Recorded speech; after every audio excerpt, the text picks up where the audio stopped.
Welcome, ladies and gentlemen, to another edition of the Wrestling Underground podcast. I am your host, Chad. Joining me, as always, is the glorious one, Marcus. Heck are ya? Good man. Coming in to talk about TNA delivering another pay per view.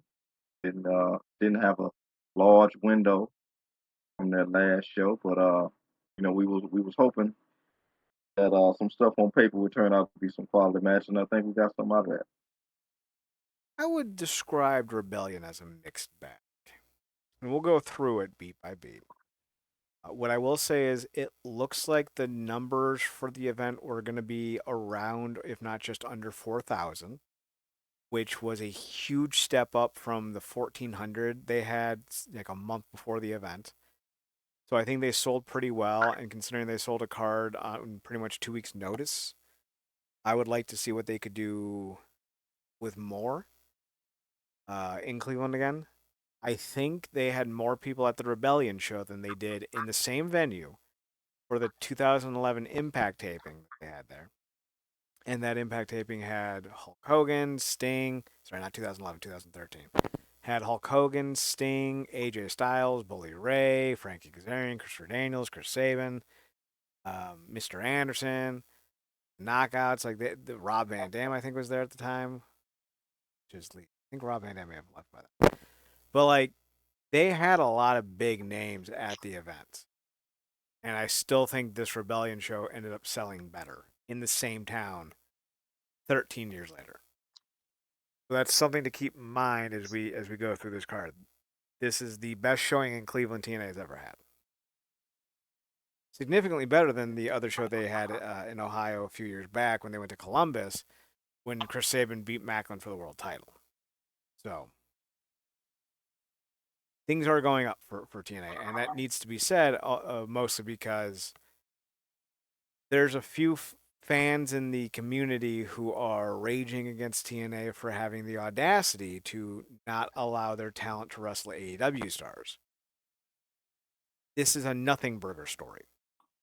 But the people involved are trying to make it seem like it's the greatest injustice in the history of wrestling, but it's really, in fact, a nothing burger story.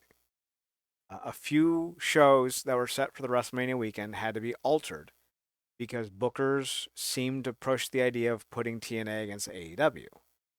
TNA talent v AEW talent. A lot of promoters decided that this was going to be their go to gimmick for this weekend, or for this upcoming weekend, WrestleMania.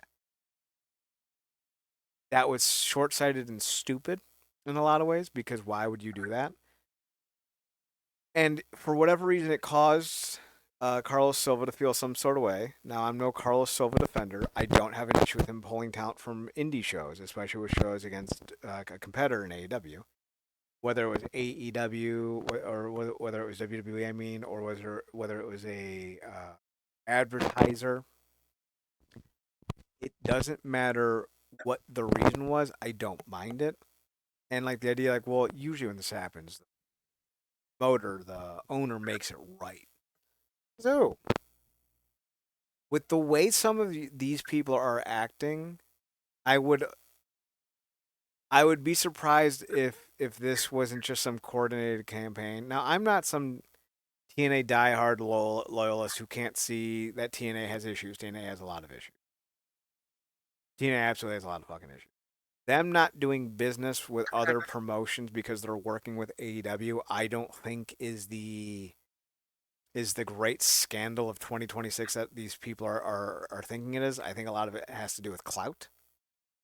Now, they could have done it better. They could have, pulled them significantly before. A lot of it has to do with the fact that AEW is trying to run, and maybe it's Turner, hard to say, but they're running Collision against Impact. And ironically, while Impact's not drawing or outdrawing Collision, Collision isn't taking away that many fans from Impact. So I don't have an issue with them doing what they're doing because I think in some way AEW is ensuring that they can't have a good relationship with TNA, with WWE and the NXT partnership with TNA. if you're Tony Khan, you have influence. You have influence on Turner. You could say, I don't want to run against Impact. I would like us to do Tuesday or Friday, not Thursday. I don't think he is. And I think because of that, I think Carlos Silva's feeling some sort of way, and I don't blame him. You can't test the waters on another night and then expect people to be like, oh, yeah, you need to just take it. No, you don't need to just take it. It's okay to be mad. It's okay to make moves because of that. If AEW is going to try to take away your rating share on a night that you've established for 20 years as yours, it's okay to be upset about that and to react accordingly.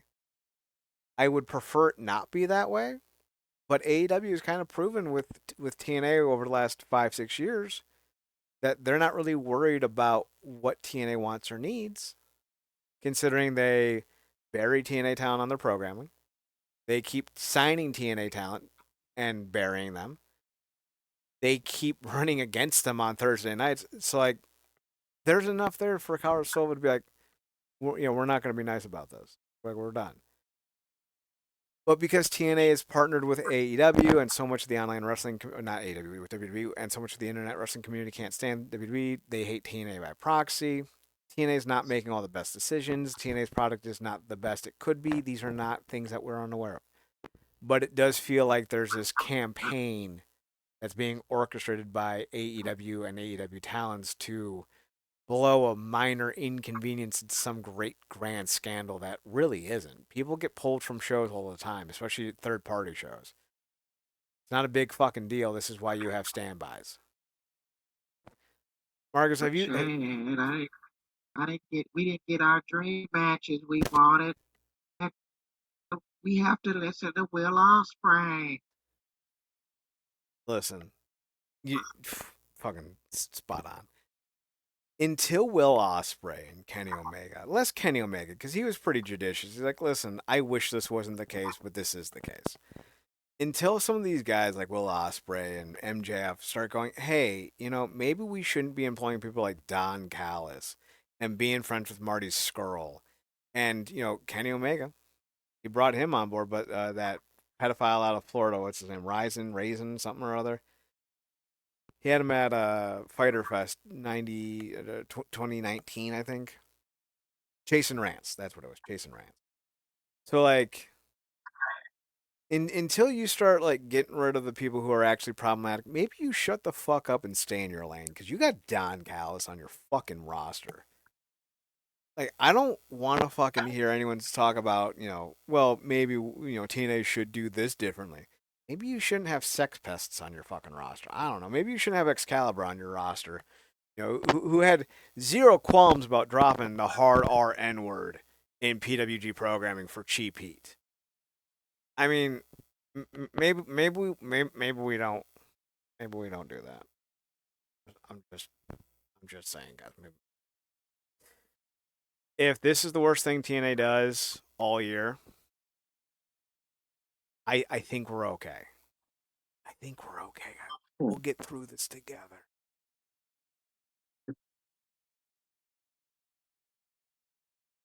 Nothing broke over story.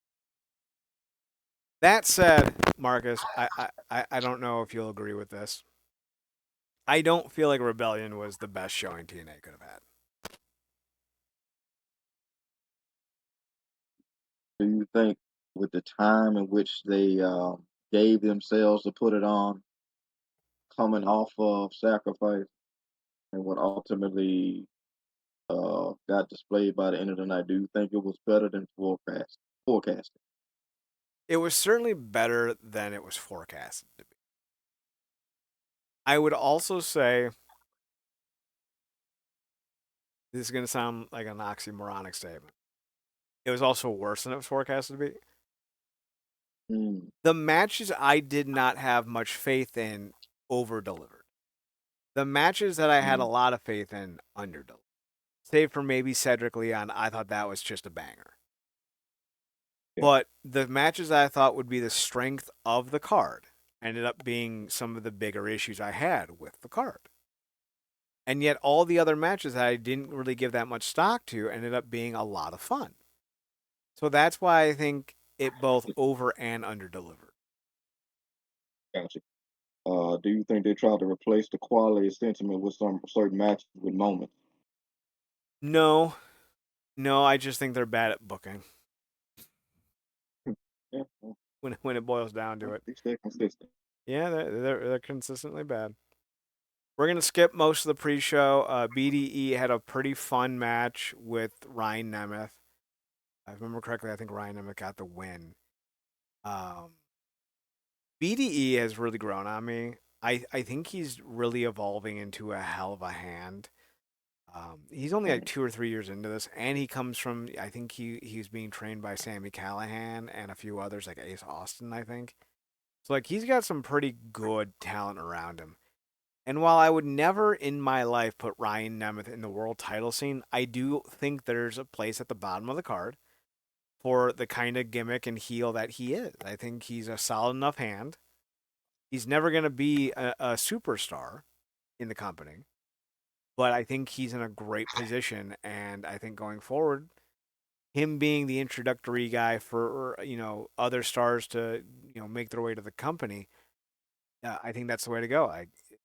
Whoever they sign next, the next big young star that they sign, I think he's the guy that they should put him against initially.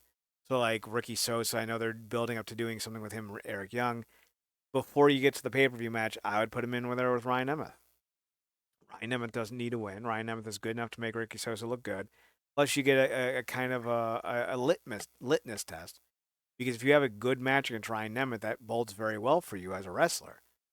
Not to say Ryan Nemeth is some great wrestler, but he's just good enough where if you have a good match with him, you're likely gonna be good yourself. And he's not so good, where if you have a bad match with him, then it'll look poorly on you because we know Ryan Nemeth can have a decent match. So if you can't even get that with him, that doesn't say too much about you as a worker. So I think he's a great litmus test for what you can expect from a wrestler new to the company. But that would be Ryan Nemeth's role, like that, and like a low tier champion, like if they bring back the digital media title, a hardcore title, the TV title, something like that. That's where I think Ryan Nemeth would shine. That or as a tag team partner for his brother. Any thoughts on BDE? No, man, same. I saw something in him when he was tagging with who did they put him to tag with? Rich Swan. Which one? Yeah, I saw the potential in him there. I think who they were facing, the Good Hands or something of the like. I think But so. yeah, he went through the paces in that match. I was like, damn, this kid's good. He can bump. He can got good ring awareness. He's aware of his body and got some good athleticism with him to stay. He's so early in his career. He had a good showing to me.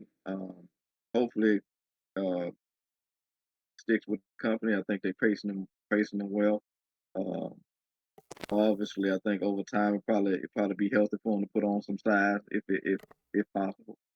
Um, but yeah, I'm digging what they're doing with him. He's a really cool success story in that way, going coming from YouTube and now doing what he's doing. So I hope he's a stick arounder for the company. I think we can see some good stuff coming out of him down the line as far as Nemeth. I'm right there with you. I think he can be a good litmus test. I mean, they even used him for Jakar. Mm-hmm. Mars Sade, for God's sakes. Uh, and I was going to ask you, speaking of him being a litmus test, do you think he would be a good litmus test for somebody kind of starting out and then you elevate him towards somebody like his brother, who was essentially in the deeper end of the swimming pool in terms of certainly bell to bell. But I think that could be a kind of long term thing of you can get past this brother, you have to elevate to that brother. Depending on how long Nick sticks around in TNA, yes. Right Yeah, now, they're still using Nick as a headlining act. Should he be? Probably not. But I feel like until you get to the point where Nick is ready to serve a different role in the company, yeah, I think you still have to use him as a top guy. But once Nick gets to a point where he's winding down, where he's not expected to be a headliner or a ticket mover, yeah, at that point, Nick would then be like the gatekeeper to the upper echelon, while Ryan Nemeth is the gatekeeper to the new roster. You're a new guy. You face off with Ryan. You've been here for a year. We want to see how you do in the main event scene. Then you move to Nick.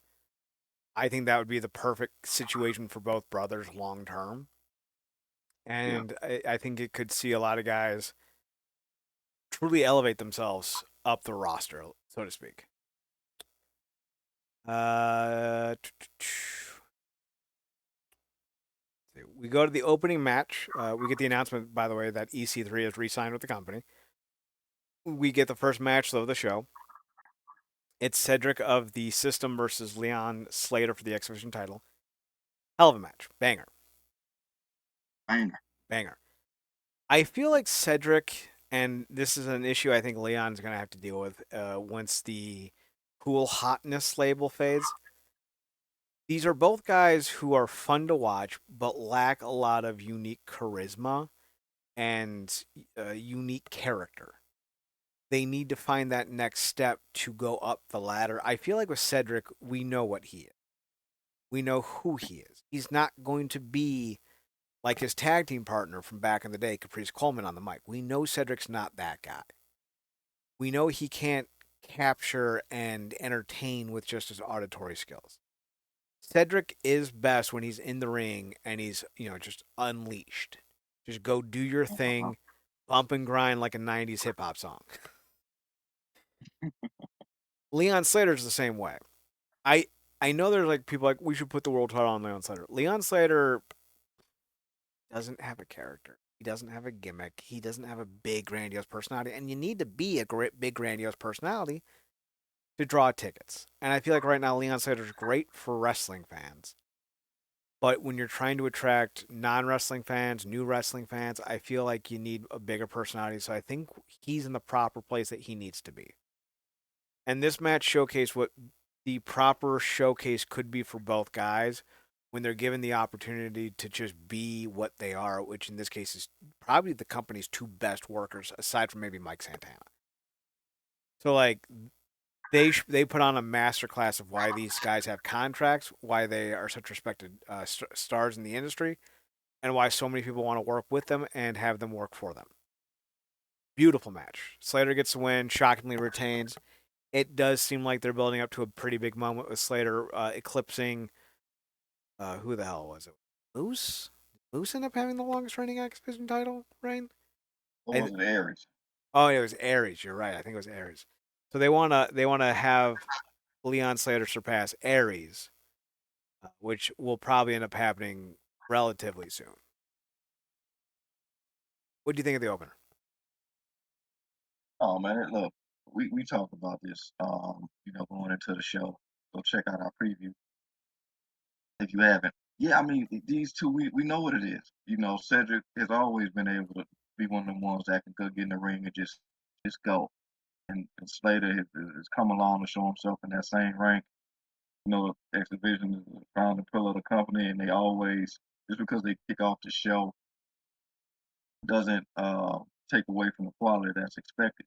Like I said, as a founding part of the company, you know, I look at that as the tone setter. Like, they always set the tone for these big shows, and seldom do they under deliver. They over delivered here as expected, and I think it was better than their first match.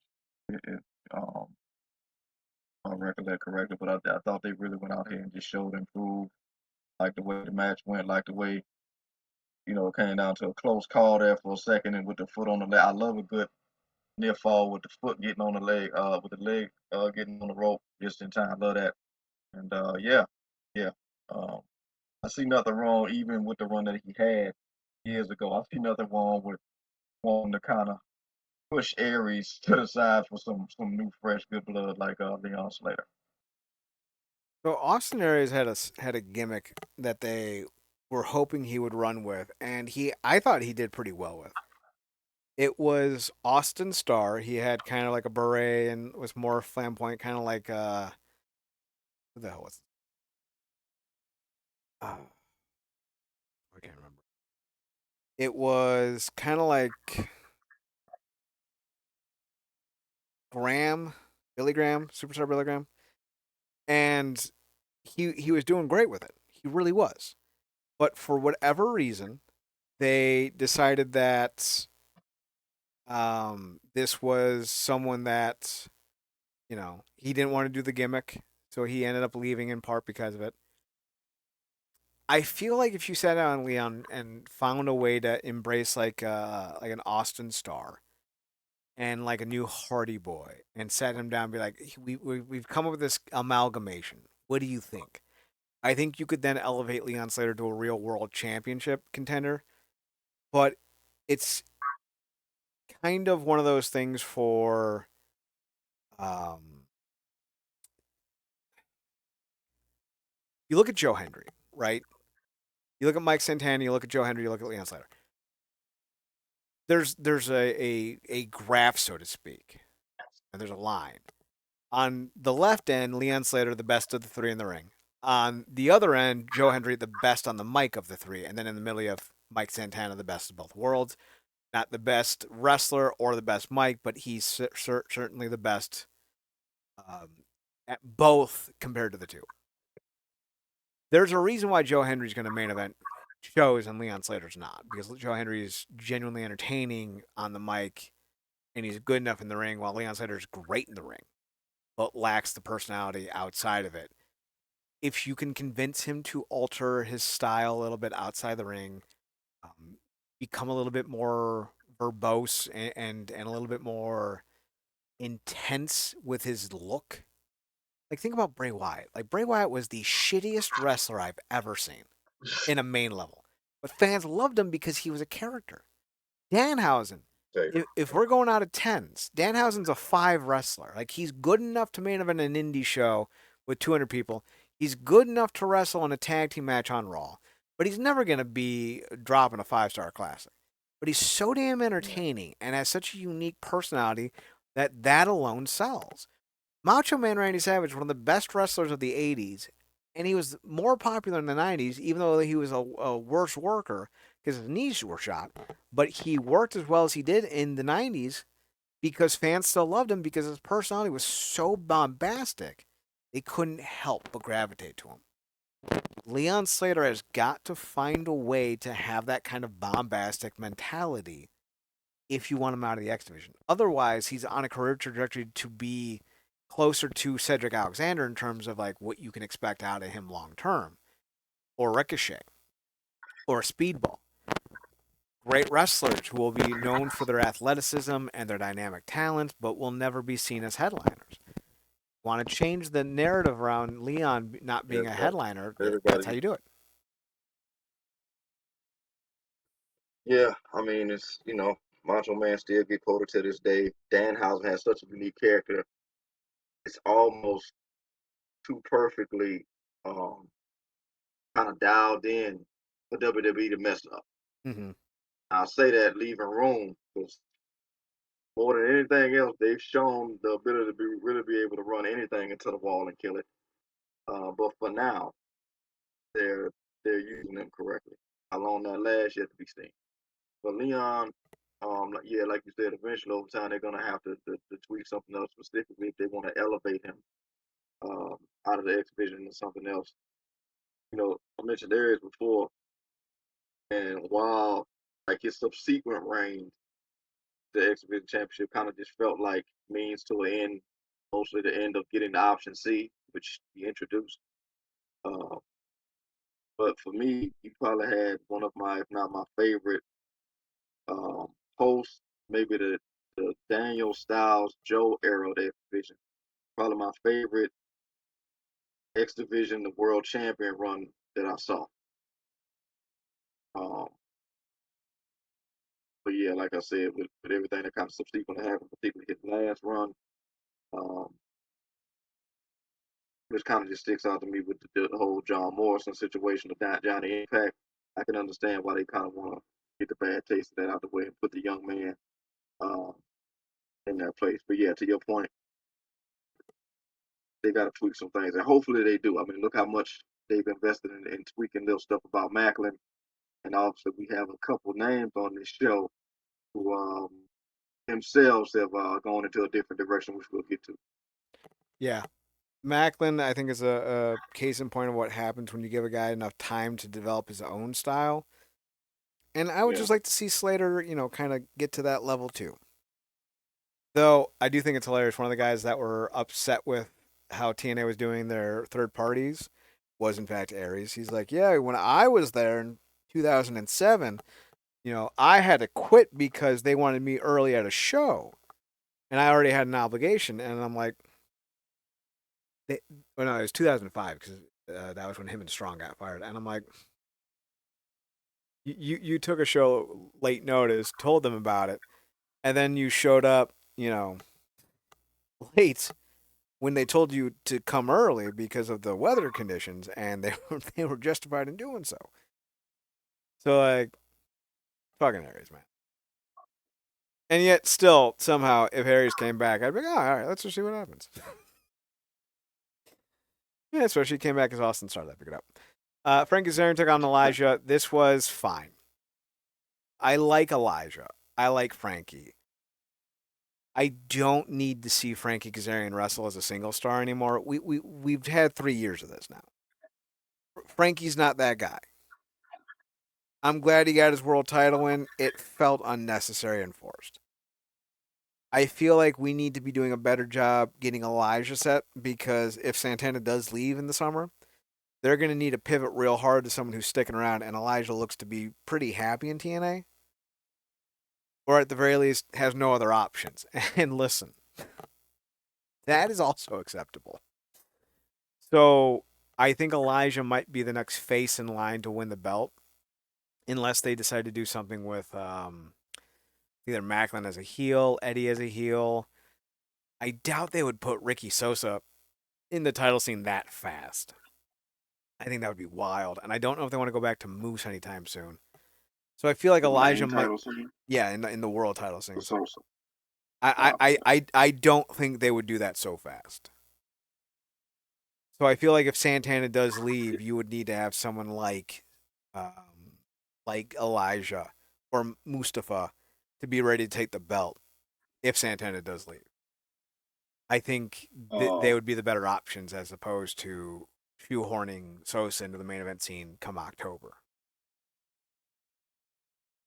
yeah, yeah, you're not wrong because you just got to always keep that stuff in mind at this point with the way things are kind of ebbing and flowing. I don't exactly know what all is going on behind the scene business wise, even though I did find it convenient that all of a sudden when these people had this um kind of stick up their ass with what went on with this pulling out of these show situation, they seem to very much particular all in particular seem to very much want to talk about what is or isn't being done about the finances behind the scenes with talent.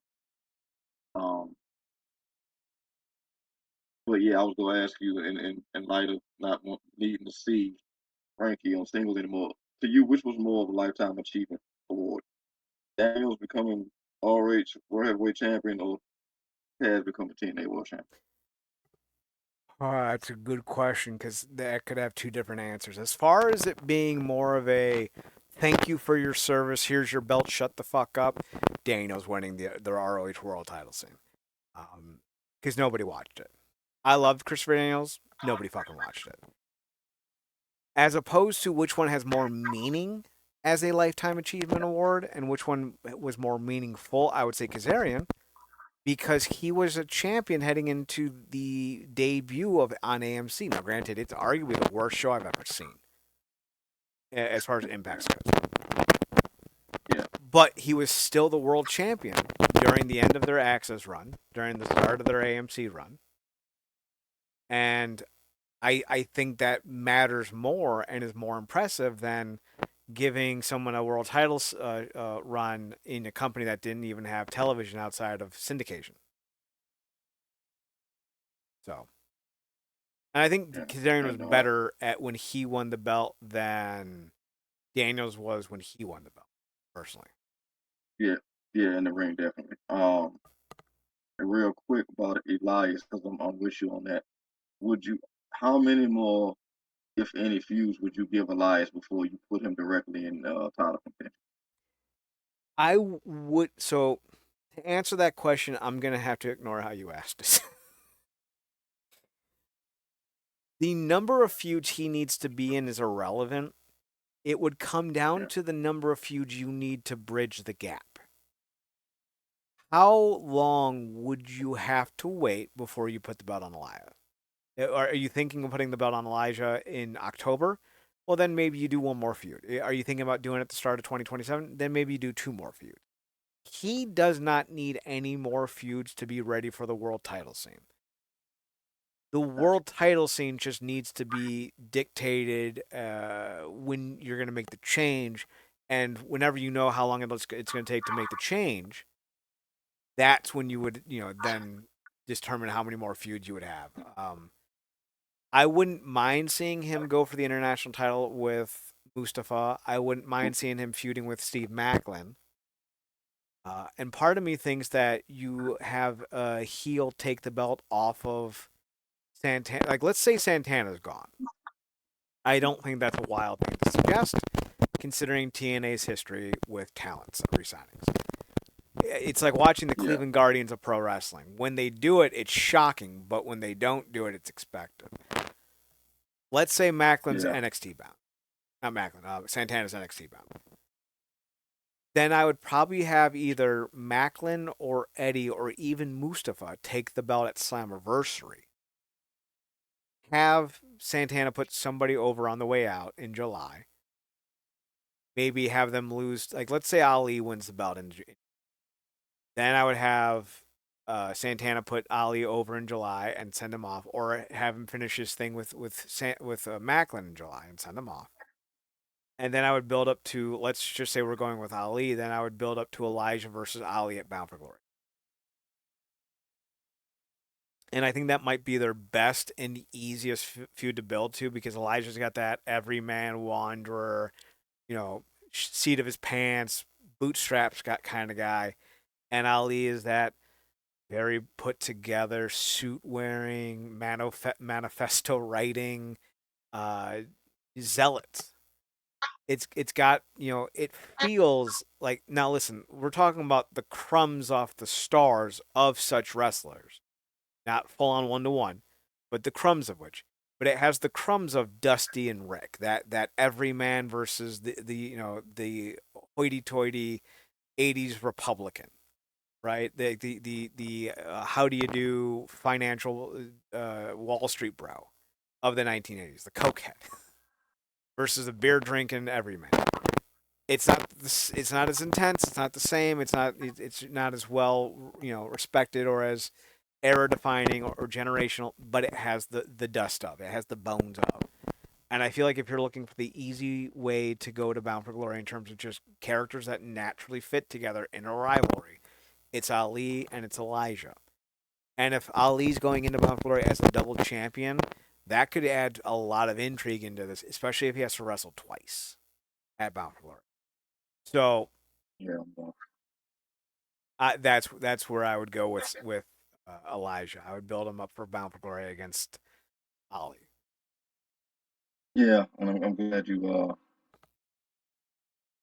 pointed out the way I asked the question, because I think you answered it with essentially what was I guess the essence of my question was, do you think Elijah was ready? And you said he was. So, Yeah. um, If they thought had to about pivot to how they him, yeah, sorry, if they had to pivot to him tomorrow, I think he's set for yeah, it. That being said, I think if the WWE had just given him one or two good programs before they released him, he would have been ready for a world title run there. I feel like they really cut him out from underneath himself for no reason, especially when he's a really solid hand. He's not overly great in the ring, but he's very competent. He's solid. Like, he's a better version in the ring than Joe Hendry. Because Joe will try something and it'll fail. Because while Joe is a good wrestler, and I mean a good amateur wrestler, yeah, his natural athleticism does not parlay well to non-wrestling moves. He struggles in that regard sometimes. While Elijah, I feel, is a natural athlete who moves very well. So I think he's a better fit for the world yeah, title scene than a Joe Hendry, and I think TNA would be wise to consider him once Santana moves on. yeah. Yeah, and I think, and I'm glad you pointed that out, because I think with WWE, particularly under Vince, it's kind of sometimes an either or, and with TNA, it's a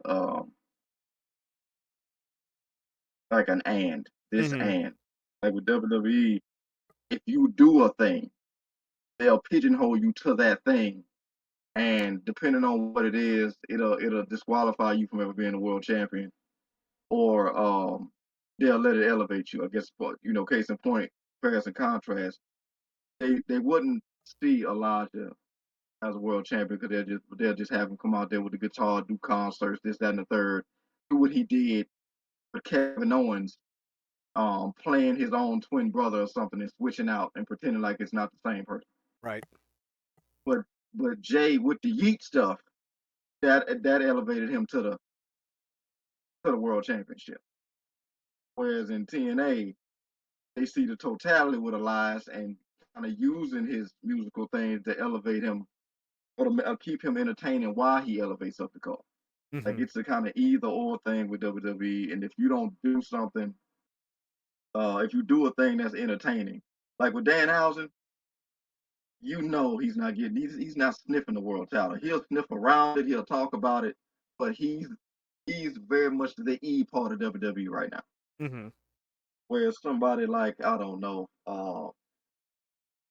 is who has a thing coming out of NXT. If they call Hendry up because of this Mania season, they'll maybe put him in a I guess a gauntlet eliminator or something like that.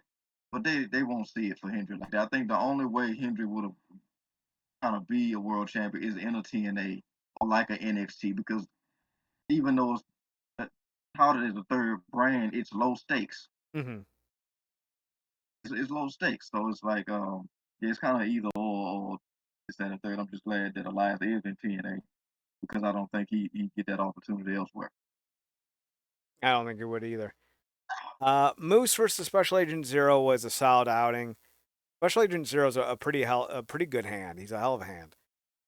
They did this little bit though where Alicia gets hurt, and that takes away, you know, from Moose's attention. Special Agent Zero gets the win, and then like afterwards, Alicia's like, I'm gonna help you stay and fight Eddie, and it telegraphed it. Like they telegraphed this so hard.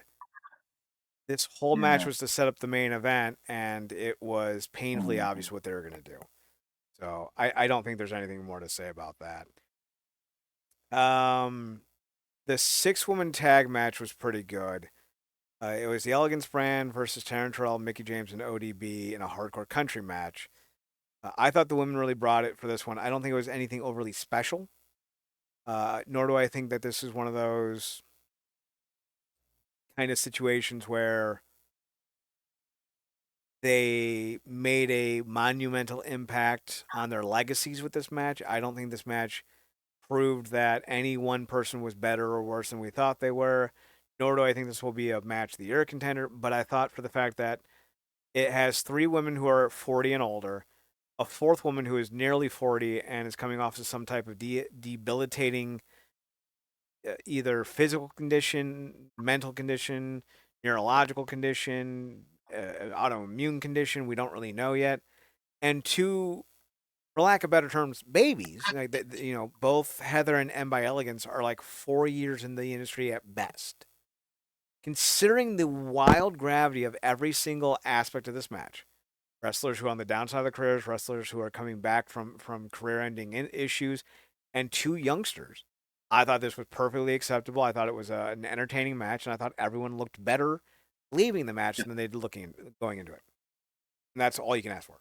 Yeah, yeah. I mean, watching, I was like, yeah, this is definitely the bells and whistles of the show, and it's absolutely because it helped all parties involved. Mm-hmm. I don't know how this would have went if it was a straight up and down wrestling match. It might have been a snore fest from hell. Um, Not trying to knock the legends and not trying to discourage what the youngsters have been putting in, but I don't know how that would have blended. Um, but I think this was right on time for them. Going back real quick to the meat and men slapping meat match, I had appreciation for that, particularly because I think Agent M is Agent Zero is showing improved to me. I mean, he kicked off the damn match with a dive, and we talked about briefly in the preview that Moose probably is well, really vastly underrated for just how much he's able to get other guys over. I thought they had a solid outing. I think Agent Zero can have some potential, but I'm saying that with skepticism because we've seen what they haven't done with guys like Joe Doring, and hope he's in good health with everything he goes through. Um, what they didn't do with Jake something, and what they didn't do with guys like Hammerstone and Man. So I'm a leave reserved for that. Yeah, like you said, they telegraphed that hard. Um, there's that, but yeah, kudos to these ladies for doing what they did. I was expecting a little bit more out of Tan Terrell. Maybe that was high expectations I should have had because obviously she put herself on the map with that last knockout standing match with Gail Kim all those years ago. Hmm. Uh, maybe I had nostalgic expectations that was unnecessary.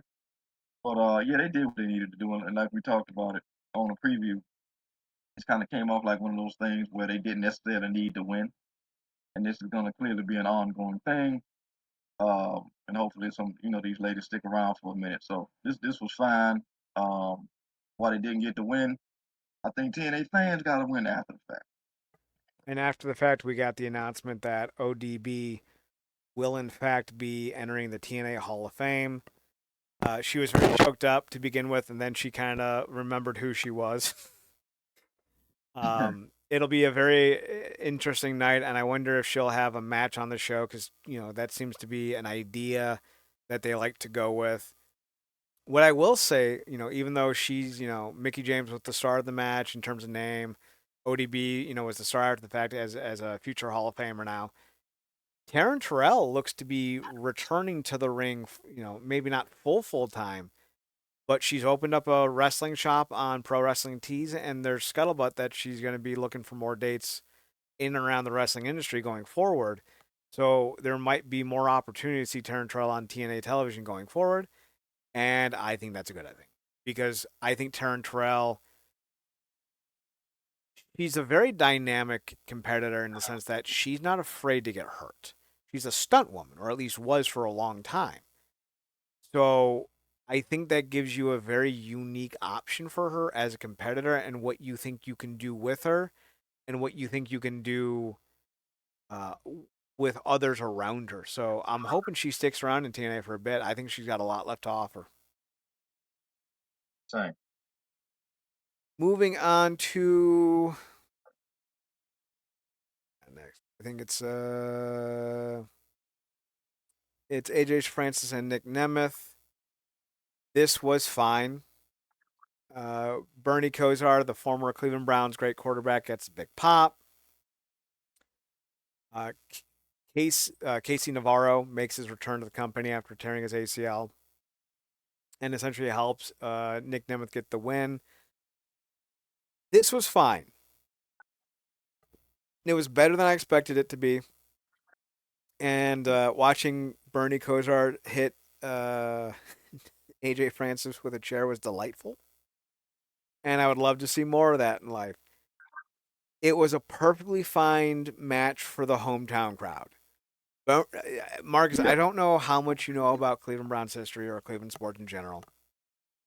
When I tell you that there would be a debate between fans of the Cavaliers and the Browns in town, who is in 2026 the more beloved athlete between LeBron James and Bernie Kosar in Cleveland sports history, it'll be closer than you think.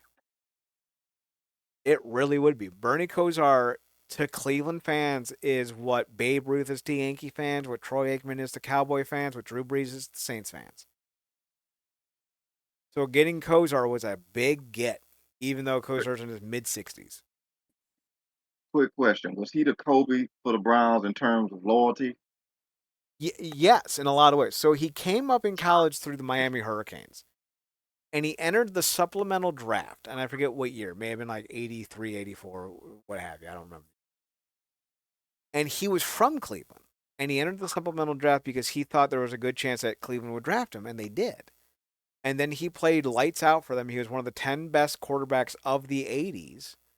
He was one of the best passing quarterbacks. And this was at a time when quarterback passing ratings and passing yards weren't what they are now.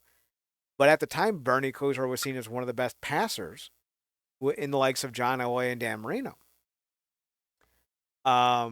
He eventually got traded by Bill Belichick of all people, and that left a lot of fans with this idea that he is um, almost untouchable by the fandom because he never regressed. He never betrayed the fans. He never betrayed the franchise. He got traded against his will.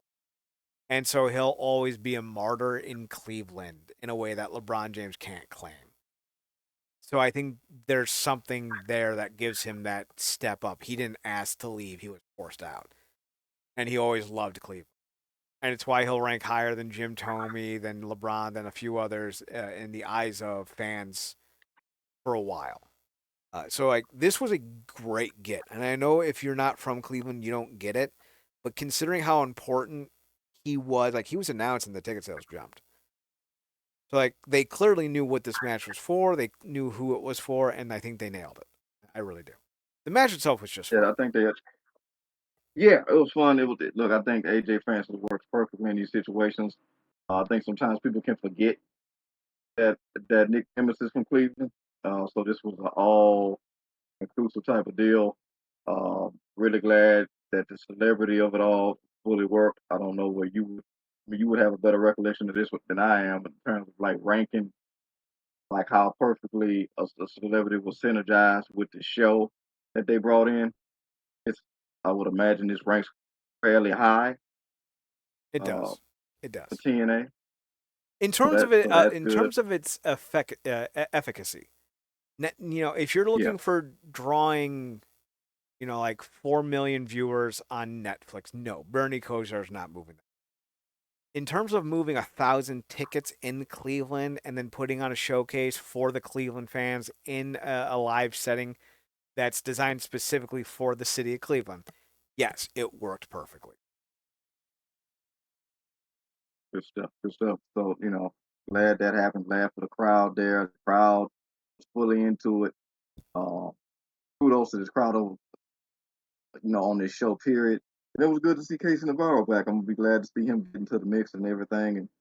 And kind of briefly, kind of telegraphed it when Francis was on social media, kind of touting about, and even I think the show leading into the pay per view, talking about, having Casey Navarro by his side, him kind of, propping him up and not the other way around. So it's gonna be good. I think they're gonna work well together. Hopefully, work well together in the upcoming thing. I think he's gonna be dealing with Francis for the foreseeable future, so I'm not too mad at that. Sea legs back into the waters, if you will, with Francis, and see how they elevate him up the card. So, Gonna be interesting. Um, Lee Yingli took on Ariana Grace. I feel like this would have been Danny Luna if she hadn't quit the company. mm, Ariana Grace, and I say this every week, and it becomes more and more true every week, is fundamentally the worst professional wrestler I've ever seen in my life. She is unathletic. She has no ring after this, awareness. She physically doesn't seem to know what she's doing with her body. Like she throws these fucking clotheslines that just look so dog shit. And I mean this when I say this. I could step into a ring for the first time and throw a better clothesline on my first attempt than Ariana Grace can throw after 1,000 tries in a single day. She is garbage. She isn't even a good enough mic worker that you would think, oh, well, she has other assets. Like, there have been plenty of times where you're like, well, like Danhausen, he's not a great worker. Danhausen doesn't need to be. He's a great talker. Leon Sigler's not hmm a great talker. Doesn't need to be. He's a great worker. Ariana Grace doesn't do anything great.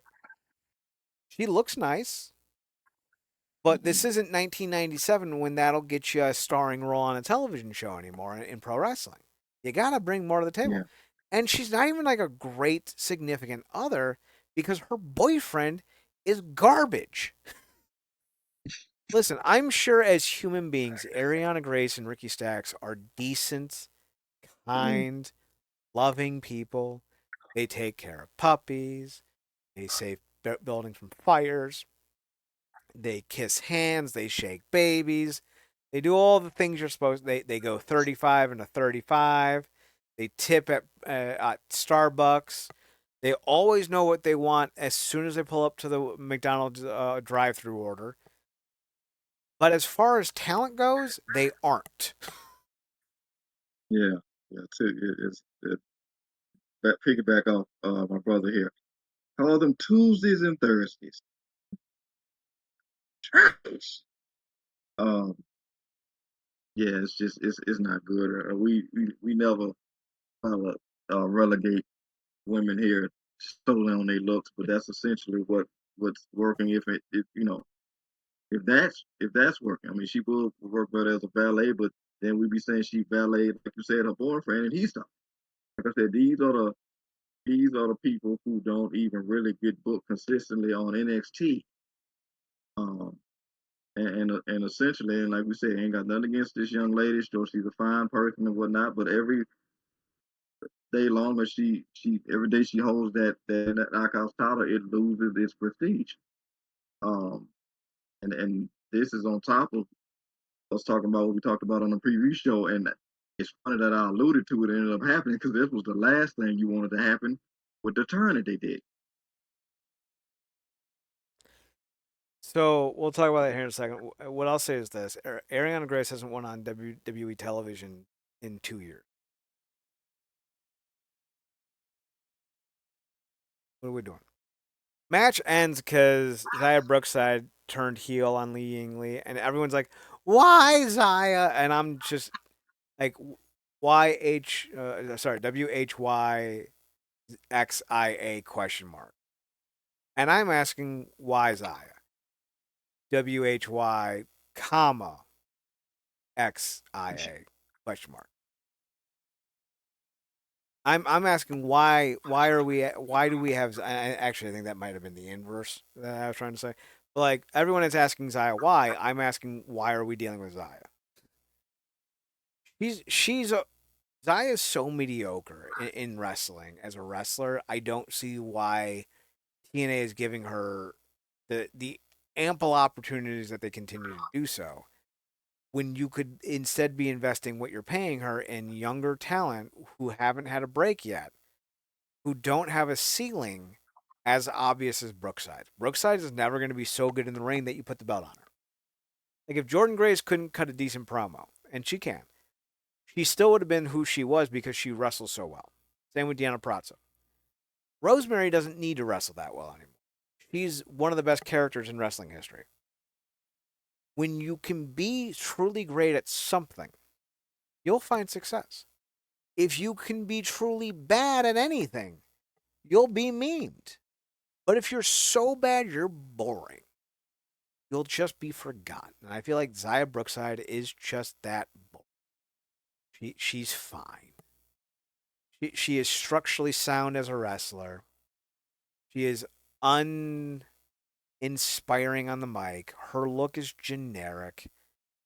Everything about her makes me feel like I'm watching like a 2000s teen sitcom where it's like, yeah, this might be interesting if you're watching it today, but no one's gonna remember fucking this episode of One Tree Hill in 20. And I feel like that's what Zaya Brookside is. She's that one episode we're not gonna remember. Like just I'm trying to so think of so mediocre that we just go, oh yeah, she was in the company. yeah, I'm trying to think of that of a really forgettable episode of Smallville. Um, Anything from like season a look, 6? the What was the season? Phantom season. What was the season Lana and Lex were together? Was that 5 or 6? Yeah, no, that was definitely 6 because That 7 season. they finally let them get together on the farm. Yeah, Yeah, that that season. was I hated that That's season. the season. That's the season. Yeah, yeah. Batista was a Phantom. Bow Wow was a Phantom. Yeah, I got you. Zaya Brookside is the wrestling version of Little Bow Wow. Oh man. If you know, Oh, you know. so that's so if you where do we go with this next, bro? Like obviously you obviously you want the title off of Ariana Grace. I would imagine that gets separated from Xia Brookside and Diane Lee because they will be occupying each other. Where do you take this now? With looking at the knockouts roster, I think we alluded to something that we didn't really want to happen, but may have no choice. Talking about the Tesla territory, but what do you do? You fold the division and you pretend the last 20 years never happened. I don't know how you recovered from this. This would be Oh like if the Baltimore Ravens randomly cut Lamar Jackson. Why would you do that? Why would you do that? Why would you do that? I don't know what you do at this point. I really don't. You have not only painted yourself in the corner with the worst female pro wrestler I have ever seen in my life, bar none. You've also systematically gotten rid of the only young talents on your roster that anyone had truly any support behind, all while bringing in older talent that cannot get the job done, like Ash by Elegance. Ash by Elegance is terrible. I know everyone's like, she had retired. It's so great to see. She was terrible, guys. Just absolutely awful. And we're going to sit here and pretend she wasn't? Why? It's one thing to be appreciative that her health has gotten to a point where she can come back to the ring. I think that's wonderful. Let's not pretend that she wasn't, terrible at her job, though. She's been bad since 2014. Like we are not unaware of how much of a disappointment she's been as a wrestler. Never gotten better. I don't know how you fix this. I really don't. I think you go with Jody Thread. I think you can go with Tessa Blanchard. I feel like the only thing you can do at this point is if you go sign a Jessica Rodin or a Bozella or some other major name. Nikki Blackheart would have been perfect, but she went to NXT. And you sign a top indie star. You put out 7 weeks of vignettes building up her debut. You debut her against Ariana Grace, and you have her beat her in less than 10 seconds. And then you have her go on a tear through the knockouts division, and I mean like 2 or 3 years undefeated. And maybe then you can bring that belt back up to the prestige that it once had. But now this belt is the least impressive title I've ever seen.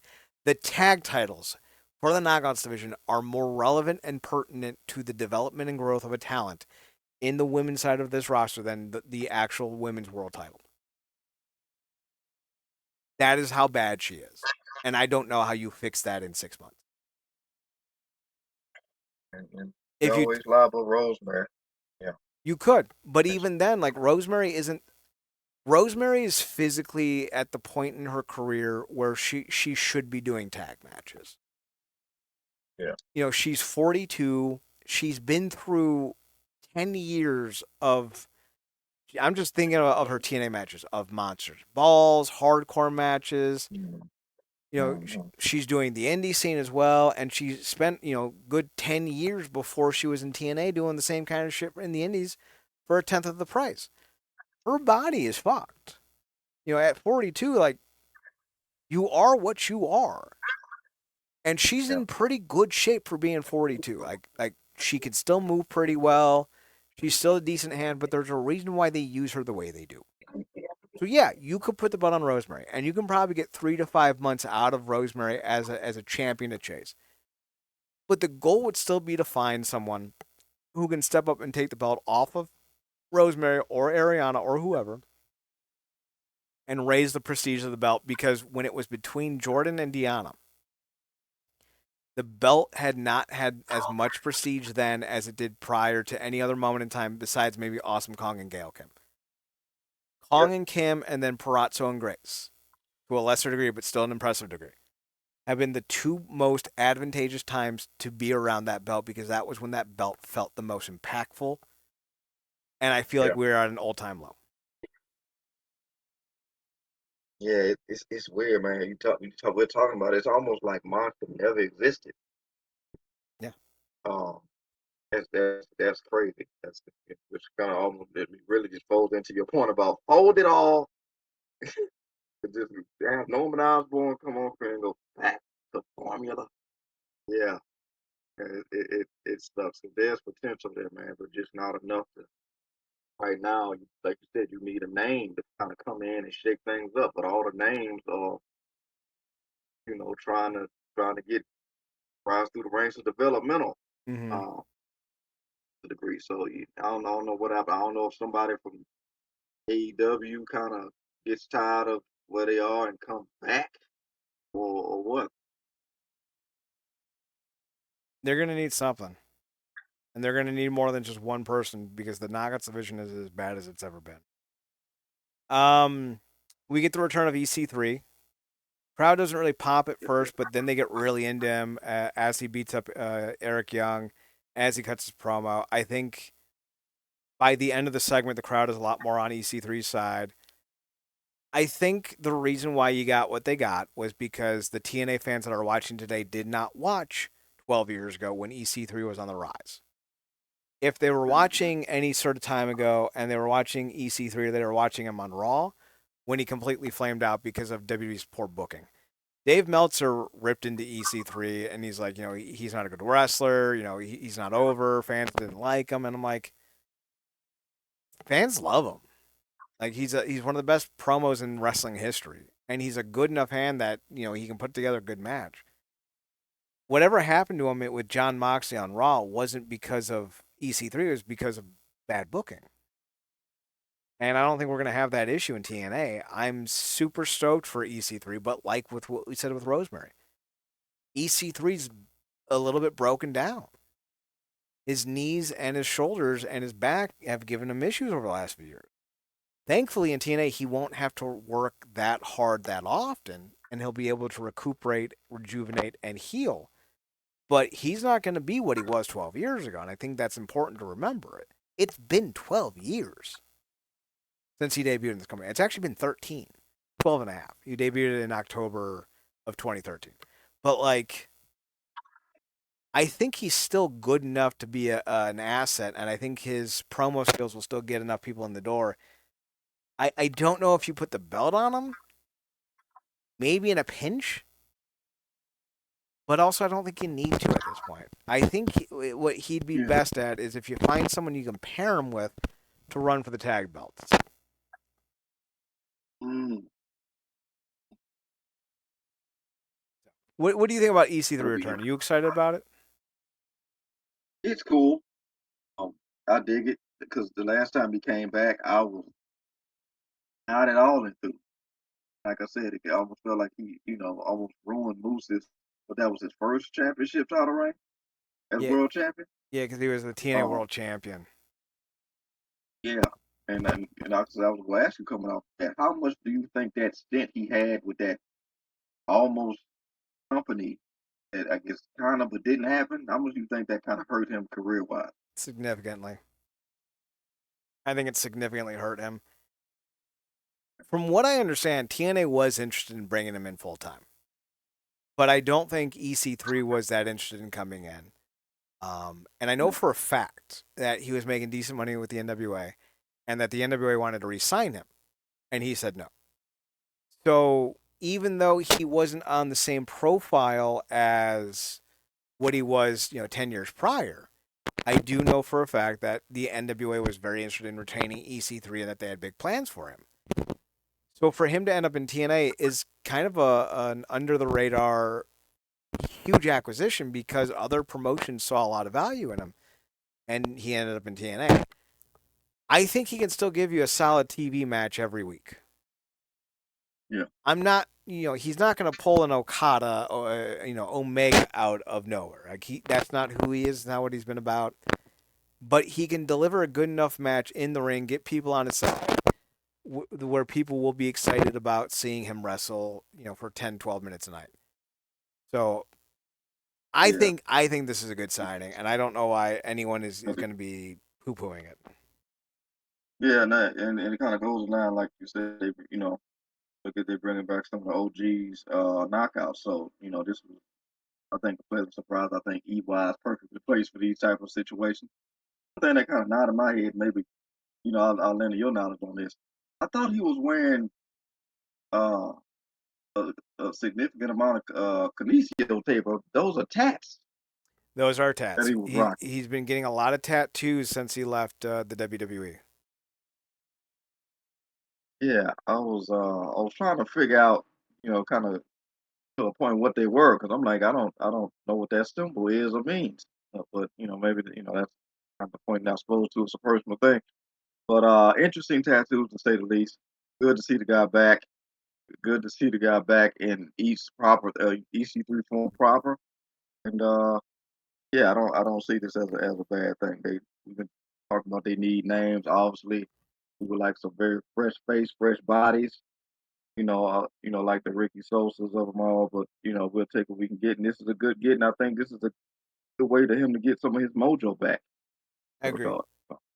I think if you sign someone like Josh Bishop, the guy that was with Zilla Fatu and Enzo at Slamversary last year, and pair him Mm, with EC3 in a tag team, I think that would yeah, be a good get. But it's just a. We got the international championship match, which was a lot of fun. I think Trey as a character, we know who Trey is. Trey yeah, has a ceiling. He's not a world champion. That's gonna upset some people, but it's the honest to God's truth. He's not even a secondary champion kind of guy. He's not as good as Dez. He's not as good as Myron. He's not as good as Zach. He doesn't have their personality. He doesn't have their charisma. He is good enough, but there's a reason why all of his friends keep getting signed and he doesn't.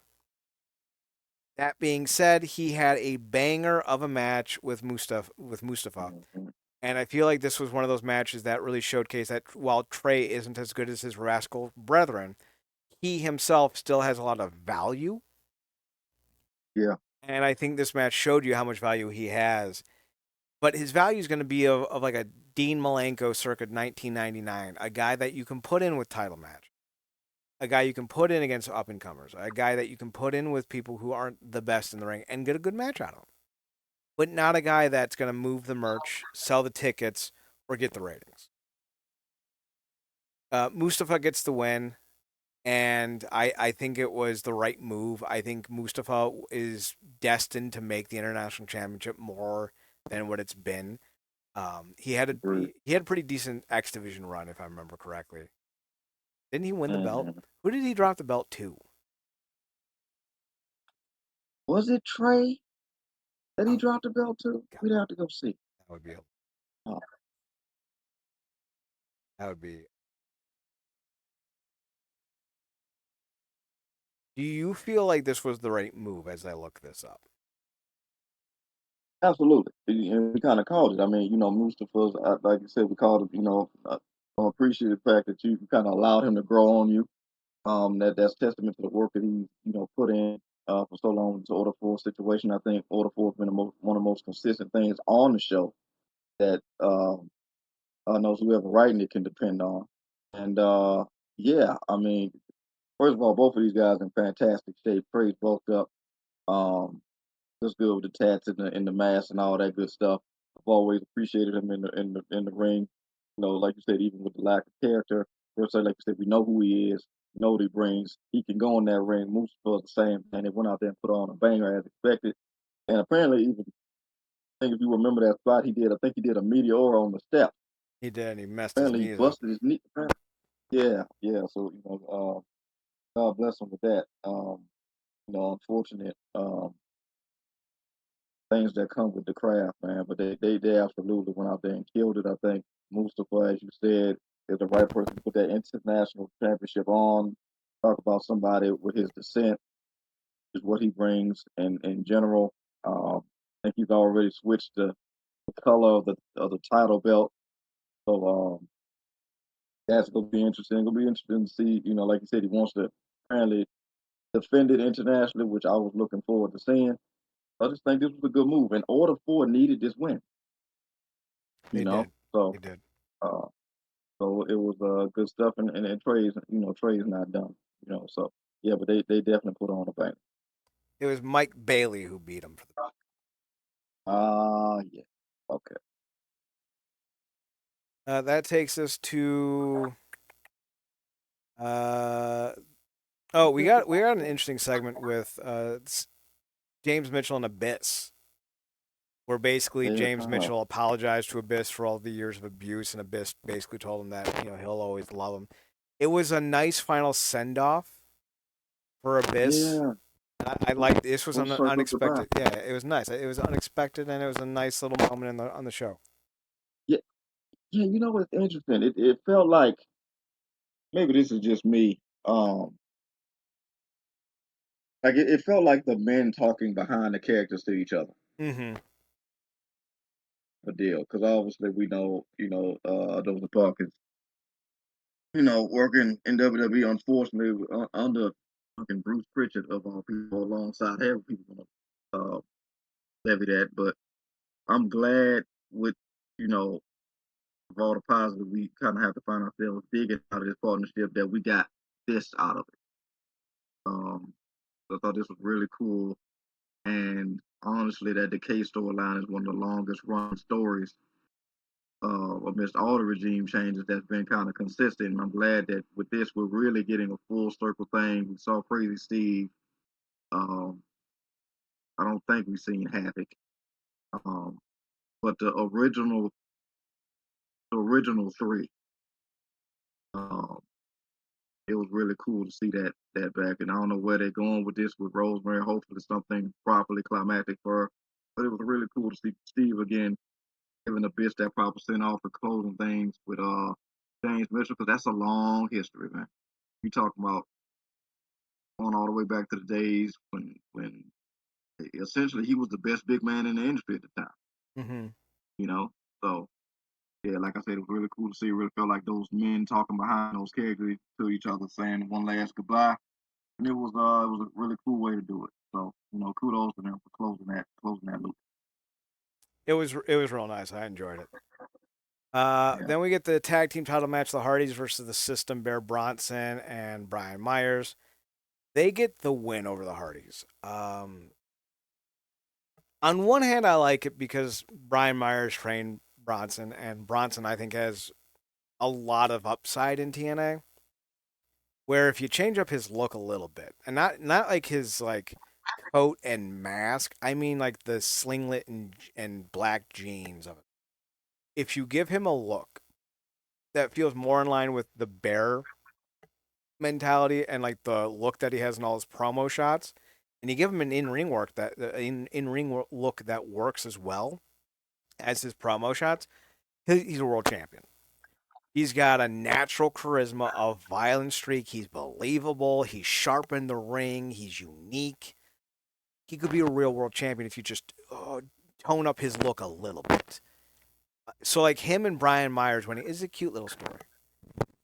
I feel like if anyone were to beat the Hardys, though, the only way the system does it is if the system sweeps the night, and they didn't. So I'm a little perplexed as to why the Hardys lost the belts when you could have had them lose the belts to Sinners and Saints, the Great Hands. One of the ideas I've been kicking around in my head is having Leon lose the belt to Casey Navarro, and then having Leon and Ricky Starks taking not Ricky Starks, why Ricky Sosa, Jesus Christ, having Leon Slater and Ricky Sosa take the belts off the Hardys at Slammiversary. I thought that would have been a great showcase piece for the two young up and comers, and having a win over the Hardys would have been huge. But they went with Brian Myers and Bear Bronson, which bolsters Brian Myers' credibility as a tag team wrestler, and it gives Bear Bronson his first major championship win. So like it works, but you could have done more. The match itself was fine though, and I feel like this is probably the least thing to complain about the outcome of. What do you think of it? quick quick pitch to you with everything that they got kind of going like this loose um handshake deal that they got with the whole lending off of Agent Zero to handle their moose problem. Would you have things kind of erupt into, because obviously, the four, I feel like they're kind of doing it without doing it, battling for the group supremacy in the brand. Mm-hmm. Would you do a thing if this could be properly done with the mid tier creative that we'll have to work with? Would you let this lead to a kind of all out war where you don't necessarily have to be a title situation, but like an all out war to where like for one night only this faction versus faction kind of feud builds to the point where for one night only we get back lethal lockdown. Ooh. So like, we had this a little bit last year, and I really enjoyed the system as faces with Moose in the helm taking on Order 4. And Yeah. I know, and this is going to sound like a real weird pivot. Let me just pivot, and I'll get back to it. I know fans didn't like when Kurt Angle and Samoa Joe wrestled for all four belts at once. The two, the Yeah. the tag titles, the IWGP fourth belt, the X Division and the World Title. I know fans didn't like that. If you were to put the belt on Tasha Steelz and you were to do, like who would it be? It would probably be Cedric and Special Agent Zero. Maybe like you put like an X Division title shot or something. And you go into a lethal lockdown revival match where Mustafa's international championship, Mhm. the tag team titles that Brian Myers and Bear Bronson have, the knockouts title that Tasha has, and either the X Division title or an X Division opportunity that Cedric or Special Agent Zero have, and you have five wrestlers against five wrestlers in a steel cage where every person's title and or opportunity is on the line, I would geek out for that so hard. Eddie, if they win, Eddie gets the international. Uh, Alicia gets the knockout. Ced gets the X division, while the Bird Brownson and Brian Myers retain the belts. And if Order Four wins, Mustafa retains the belts. The Great Hands win the tag titles. Um, Special Agent Zero gets the X division opportunity, and Tasha retains the knockout title. I think that would be such a cool idea, and it would really cement who the best modern stable is in TNA. And here's what I'll say: I think the booking for this company is as mid and as inconsistent as it can be. That being said, Mm. we are seeing arguably the two best stables since the main event Mafia in TNA right now. Mm. I would say that as a matter of fact. I think like all Okay. time, if we're I wouldn't count a 3-man group as a stable. So Triple X is Yeah. out. But I would say main event Mhm. Mafia. I would probably say Planet Jarrett only because of the hilarity. Yeah. I would say Team Canada, the 2005 to 2006 edition. And then I would say probably the System and Order 4 top 5. Now, if I think about it longer and I start, including other eras, the knockouts, maybe it looks a little different. But just off the top of my head, first Yeah. impression, that's my top 5. Main event, Planet Yeah. Jarrett, Team Yeah. Canada, System, and Order It's 4. it's interesting you bring that up because I see you had a little exchange. I have many. Um, I always shake my head sometimes because like I always look at you as like a TNA encyclopedia. Thank you. When anybody's going back and forth on X with you about, I'm like, just quit now, quit now. He doesn't need to look up this these facts. He's gonna be too quick on the draw. Because he bringing up those facts, and I just immediately thought about that little exchange you had about Fortune. Oh, yeah. Uh, Fortune 4. So, but yeah, man, that's high praise. That, but you're right. And they're, like I said, they've been too consistent, two of the most consistent things about that. And if they do that, that'll be really good. Real quick, getting to that, particularly for Tasha, and really because at this point, I mean, I know you probably just have and be like such and such happened, the knockout title got vacated, putting it on Tasha. But if you had to book it, how you get Tasha the belt? Like I said, if you book it tomorrow, you're a day late. You have Tasha take on Ariana in a match, and you have Tasha win decisively, quickly, and painfully. I think you could also get the belt onto Alicia. Same situation. Have Alicia Mm-hmm. just run in there, hit her with a running big boot, even though she's like 4'6". Hit her with like a running Yeah, big boot, and then jump on her with her knees, and then maybe you drop a center block on her kneecap or something like that. Cut her Achilles tendon. Whatever you can yeah, do to make sure we don't have to suffer through another Ariana Grace match. Maybe don't go that crazy. I'm being facetious, but like quickly, because whoever beats her should yeah, win quickly because she's bad. mm-hmm. But I Yeah. do think Alicia and Tasha would be a fun little feud, and I think if you're ever going to put the belt on Alicia, this is the time. Alicia's Alicia is she's the only positive one like itis in wrestling that I have. She's not a great Mm. promo. She's not a great worker, but she throws herself around like a madwoman. She is loyal to a fault. She's a mom who adopted her daughter, which I just think is one of the more precious things a person can do. A truly selfless act of love. And I think as a person, Alicia's just great. I think she's a great fucking person. Yeah, I don't think she's a yeah, world same. champion. I don't think she's a great worker. No, I think no. there's 1,000 female wrestlers I could find tomorrow that could replace her. But they don't have the You, quirky personality that Lish has. And so, in that regard, it's I think this is the only way Alish could realistically win the Knockouts title. no, I'm 100% dig that, and it's funny we talk about bringing these two together, and I wish to God this was one of those times where the brass tuned in because this is a brilliant idea. Um, with the both of us talking about it, but Tasha and Alish are so alike in the fact that they are so diminutive, but they will take some of the sickest bumps. Mm-hmm. Like I can still feel um that damn uh, Cedric moves with the knees that she took. Yeah. Um, like I can still feel that. And Lish, she she's underrated, for what she does, how she does it. So I think that would be the perfect thing to do. It's funny because the irony in the fact that we just basically chunked off the knockouts division, yet came up with an idea to kind of bring them out of the doldrums, which would actually fit quite perfectly. And you can have, you know, what they have to work with, which is the young girl who was tagging with Trey that's kind of been going back and forth with Tasha, the young lady. Jada Stone, who is Um, incredible to watch. yeah, you could have her chase, and then you could bring Jakara into that whole thing. If you need a warm body, Elena's there, not trying to. I'm just, and then obviously you got somebody like Tessa Lumen.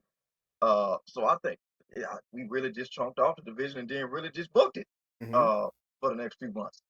So really hope the Braves tune in. That's really the best direction to go um, with these two factions. Like I said, it's the most consistent thing. And Lish and Tasha are underrated. And she's really been serving up that role. That kind of side piece role she's been playing with Mustafa in that action. So yeah, I think we just perfectly booked up the next minute month, probably leading up to Slammiversary. Uh, but that's too much like right. They'll probably overbook something and do something unnecessary. I think it'd be cool if they combined the two stables. Now, I would prefer they feud and build up their own legacies, but like, let's say you do the corporate ministry of it all, where you combine the system with Order 4, and you can call it like the system order or the order system or the 4 system, whatever. I would imagine it would be like, Myers and Bear squaring off with the good hands, and Sed and Special Agent Zero and Tosh and Lish and Eddie and Mustafa. Yeah, And what I would imagine is, Bear and Brian jumping on the good hands and Mustafa just coming back around and knocking out the good hands. And like, oh my God, why would he do that? And then like Eddie's all perplexed, and then Special Agent Zero big boots Eddie, and then Bear and Brian jump Sed, and then it would be like Mustafa, uh, Tasha, Special Agent Zero, Bear, and Brian Myers, and maybe you throw in somebody else. I think that would be cool, and I think it would fortify Mustafa as the top heel in TNA for good. Because like if you're mm, so evil, the other evil stable kicks out some of their more evil members to side with you. That's super evil, yeah. and it would be a better No, way that than that how they did it with the corporate ministry. that's not bad. Now, would you keep because that's a new order four? Would you keep the remaining heel? Because you wouldn't if they taking members, you wouldn't just add the other members to the other faction, would you? Or how would you do that? So I would combine the factions, like so under a singular name. So it wouldn't be like a new order for a new system. It would be like the system order or something like that. You would combine the Okay, names. so Now you could then put the good hands or the great hands with Eddie and Cedric in an opposing stable and kind of like do like a trade deadline mash around where like now they're their new stable and they're going against this old stable that's combined. You could do something with that, yeah, and I think that'd be a lot of fun. yeah. It was interesting because I thought you would just go combine everybody without the kerfuffle essentially, and then we'd have to create a new TNA front line, which I would imagine be led by Santana. Then flanked by somebody like Trey, Leon, um, Elias, maybe Ricky, something like that. Which you could run back. But yeah, that's all great ideas, man. Always got to have a kerfuffle, unless you're in the main event of TNA. Mike Yeah, Santana there and you go. Eddie, I thought had bones. I thought it had real bones. And then they did the whole Moose coming out and, Alicia's fake heel turn, and Moose was already expecting it. And then they did all the big spots. And if I remember correctly, I think like some of the members of the system got System. involved. And it just became Yeah, such a clusterfuck. And it didn't need to be. And then at the end yeah, of it, Santana won. And it's like, why would you do all that just to have Santana win? Like, you could have just had a match. And then maybe have Alicia try to turn a heel and side with Eddie and have her fail and then have Santana win. Like, you didn't need to, like, do all that. And this is the shit that pisses off wrestling fans because it feels so unnecessary. You have to do this shit with Ariana Grace. You know, yeah, yeah. when you're not a strong worker, Pac-Man Jones, right? When you're not a strong worker, you need the smoke and mirrors of wrestling. When you are a good wrestler, just let wrestlers wrestle. And I don't know Hmm. if they're worried about Eddie's long term viability in the ring. If Eddie has told them, like, hey, maybe my knees aren't that good, my back's not that good, I don't feel like I can go 20 minutes anymore. And, like, if that's the case, fair. But if that's not the case and you just decided to go and have this ending, then what the fuck are we doing? And if Eddie can't do that anymore, then Yeah, Eddie shouldn't be in main events anymore. yeah. Perspective wise, from your point of view, how much is this worth and by how sacrifice had then? It didn't have to end this way at all. Yeah, Like, in terms of, like, if you wanted to have Santana win, that's fine. Then just have yeah, Santana beat Eddie.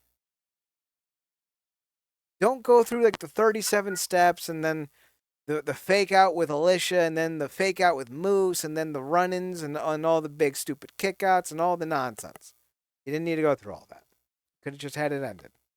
Could have had a 24-minute match and just ended it right there with a nice finish. Nice, clean, concise finish. Santana wins. The crowd's happy. You go home. Maybe you bring EC3 out to tease a future world title match between Santana and EC3. yeah, Or Nick Nemeth. Both EC3 and Nick Nemeth are from Cleveland. Both would have served the purpose of sending them home with a hometown guy in the ring to close the show. Didn't have to go and do this. And I feel like this hurt the credibility of the show a lot. More than anything else. More than Ariana Grace. Not the match itself, but all the nonsense that went into the match. Didn't need to happen.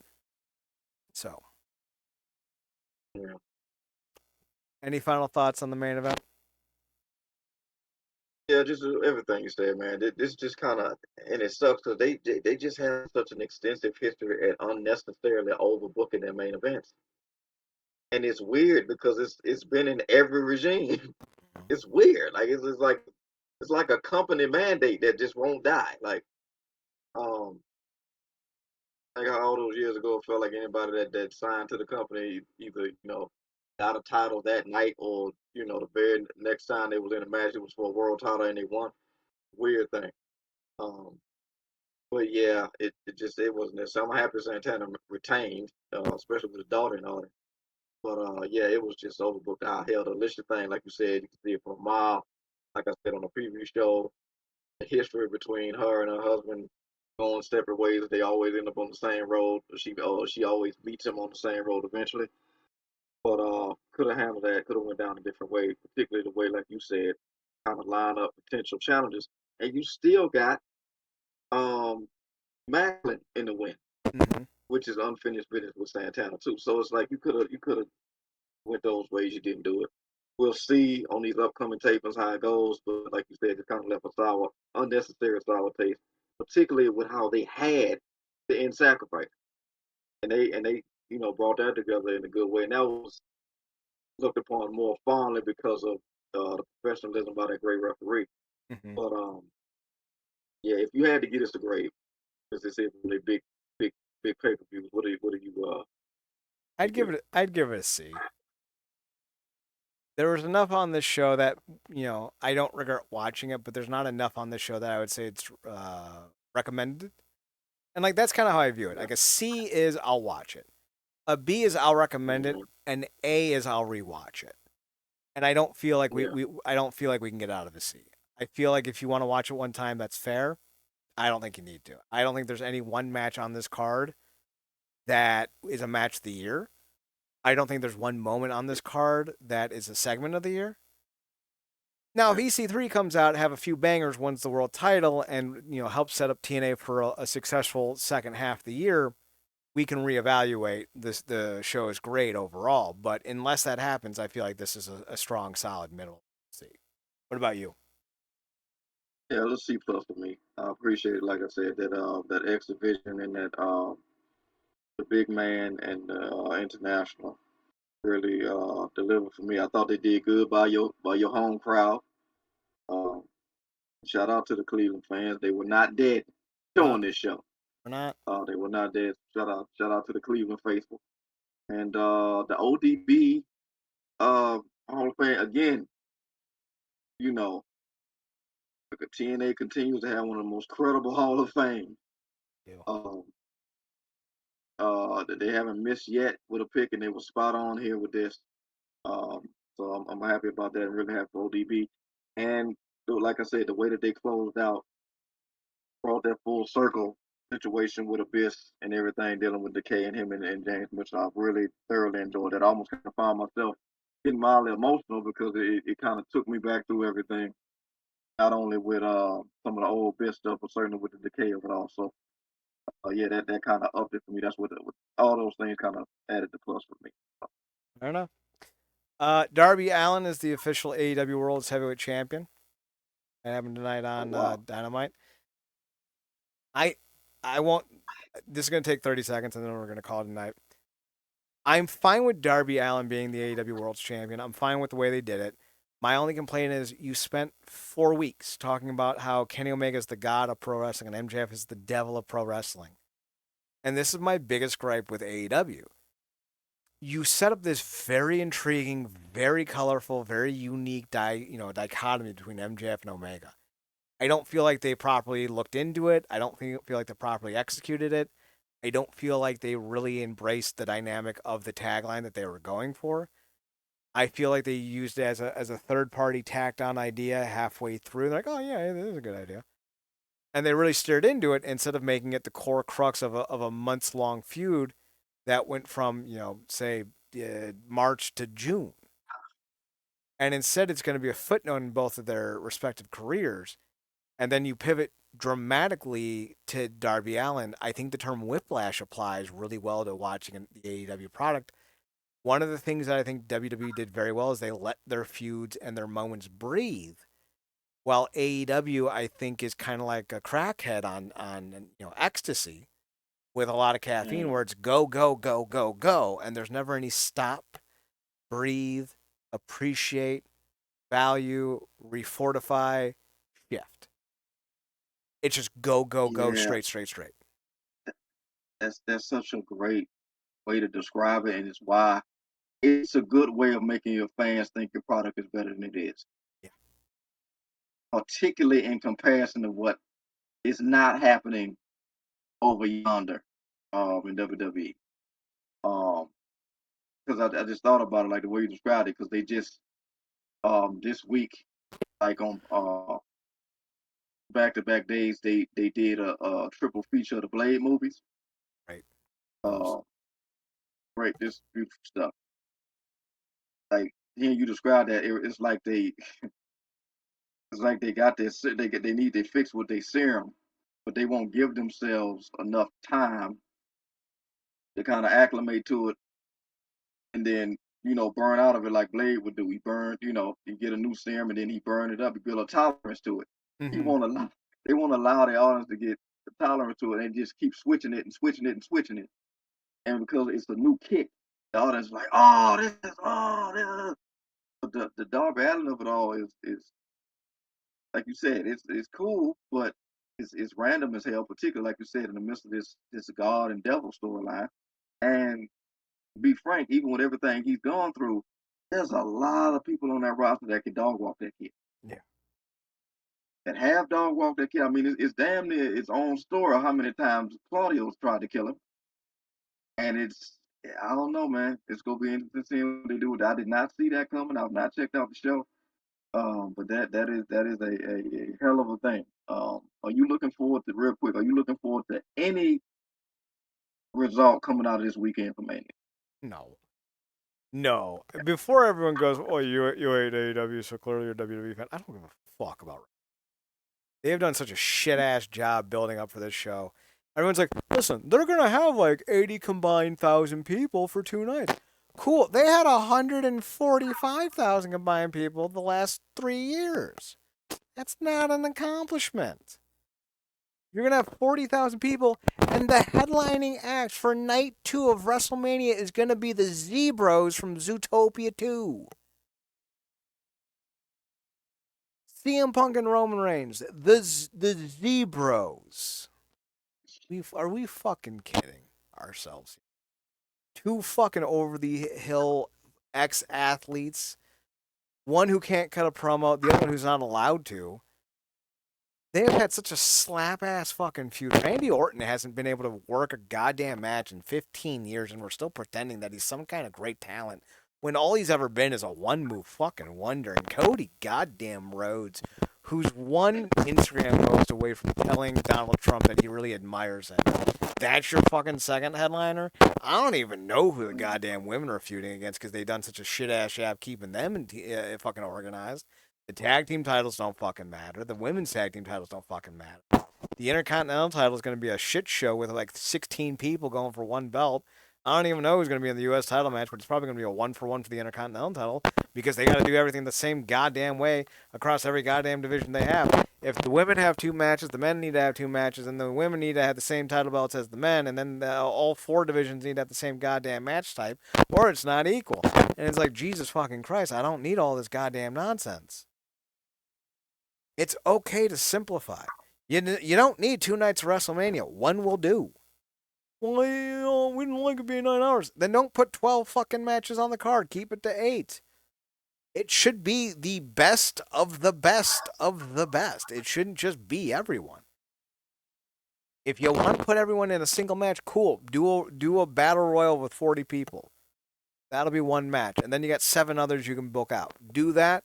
Call it WrestleMania. Go home in 4 hours. Fucking doesn't need to be 12 goddamn hours. Doesn't need to be 8 goddamn hours. It can just be 3 to 4 hours. Another issue I have with AEW pay-per-views. It's too fucking long. I think the one from Sunday was nearly 5 hours long. Yeah, man. That is I don't know why that's such a thing. I mean, packing it out. That's why I always try and catch those shows and highlights. I can't sit through all No one's got that kind of time. No one's got that kind of time. We all have to work 4 jobs to be able to make a living wage. Who's got 5 spare hours to watch on an AEW card where every match is going to be kind of like the last one? That's going to be for the end of our show. RealNerdCorp.com, RealNerdCRP.com. We're on Twitter at NERDCRP. We are on Twitch at twitch.tv/Wrestling Underground and on YouTube at youtube.com/Wrestling Underground. Marcus, you are on Twitter at ParadoxKid, ParadoxKid. That's me. On his other podcast, The True Penny Show, TruePennyShow. Marcus, what are you talking about there on The True Penny Show? I know you guys are doing the Life and Times of Fit Finley. Yeah, be on the lookout for that. We should be recording the second part of that potentially over the weekend. But in the meantime, in between time, you can check out.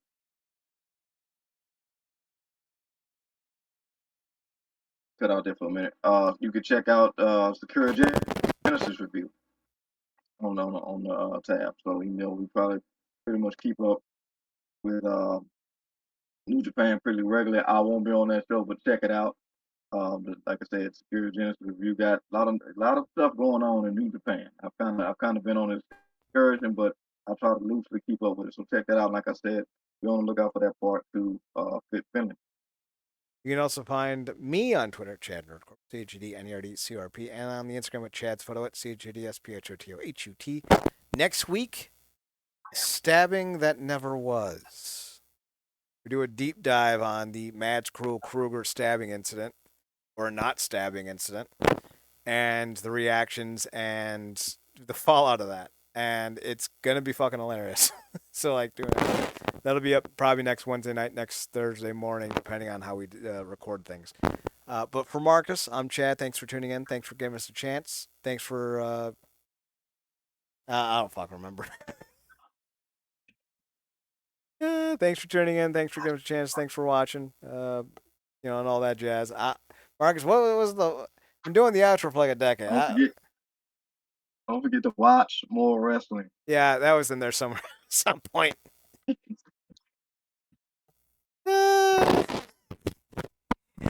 We'll see you guys next week. Marcus, take us.